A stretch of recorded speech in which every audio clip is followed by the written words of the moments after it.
Halo, jumpa lagi dengan saya Pascaringo, Life Changer Alliance. Di video kali ini, saya akan membahas tentang apa bahayanya menunda memiliki asuransi penyakit kritis. Sebelum kita membahas seperti apa bahayanya, kita harus tahu dulu apa perbedaan asuransi kesehatan dan asuransi penyakit kritis.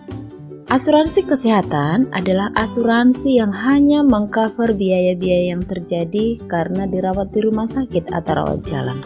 Jadi fokusnya hanya tagihan rumah sakit, seperti obat-obatan, kunjungan dokter, biaya kamar, biaya pembedahan, dan biaya rawat jalan.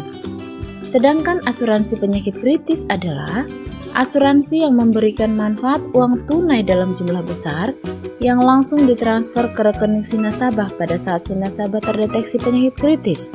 Dan uang ini bebas digunakan untuk apa saja, seperti untuk bayar kebutuhan sehari-hari, listrik, air, pulsa, pendidikan anak, cicilan rumah, mobil, bayar hutang, dan lain-lain. Intinya, uang ini bisa menjadi pengganti penghasilan keluarga. Dan perlu diingat, biaya pendidikan anak itu semakin lama semakin mahal. Begitu juga dalam hidup. Ada resiko hidup yang tidak bisa kita prediksi, seperti sakit kritis, kecelakaan, cacat, dan meninggal. Resiko ini bisa kena siapa saja tidak mengenal usia, dan bisa kena kapan saja. Walaupun sudah menjaga kesehatan semaksimal mungkin, tidak ada yang bisa menjamin bisa terhindar dari resiko tersebut. Inilah bahaya menunda membeli asuransi penyakit kritis. Yang pertama, harta benda bisa hilang dalam sekejap. Tak seorang pun di dunia ini ingin terkena risiko. Tetapi apabila tidak punya asuransi, Anda dipastikan akan menanggung kerugian yang sangat besar di saat risiko itu terjadi. Yang kedua, premi semakin mahal. Semakin Anda menunda membeli asuransi, maka biaya premi asuransi akan semakin mahal. Karena umur semakin bertambah, itu artinya risiko semakin tinggi. Yang ketiga, ditolak asuransi.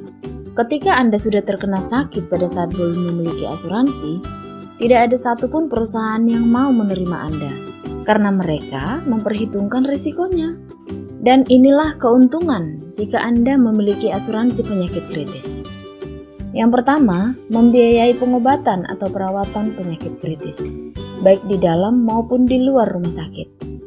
2. Mengganti biaya pengobatan atau perawatan penyakit kritis. Yang ketiga, mengganti biaya lain di luar pengobatan atau perawatan.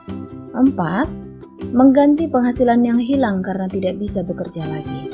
Yang kelima, melindungi dan mencegah kehilangan aset dan jeratan utang. Yang keenam, membiayai cicilan atau hutang yang masih ada atau masih belum terlunaskan. Yang ketujuh, mengurangi beban biaya kehidupan sehari-hari keluarga. Kedelapan, menambah dana aset keluarga.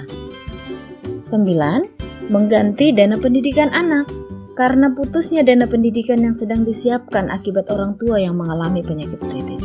Ke-10, perasaan aman secara finansial. Inilah keuntungan jika Anda memiliki asuransi penyakit kritis. Oleh karena itu, jangan pernah menunda karena harga penundaan sangat mahal dan berujung pada penyesalan. Banyak orang kaya jatuh miskin pada saat sakit kritis hanya untuk mendapatkan kesembuhan.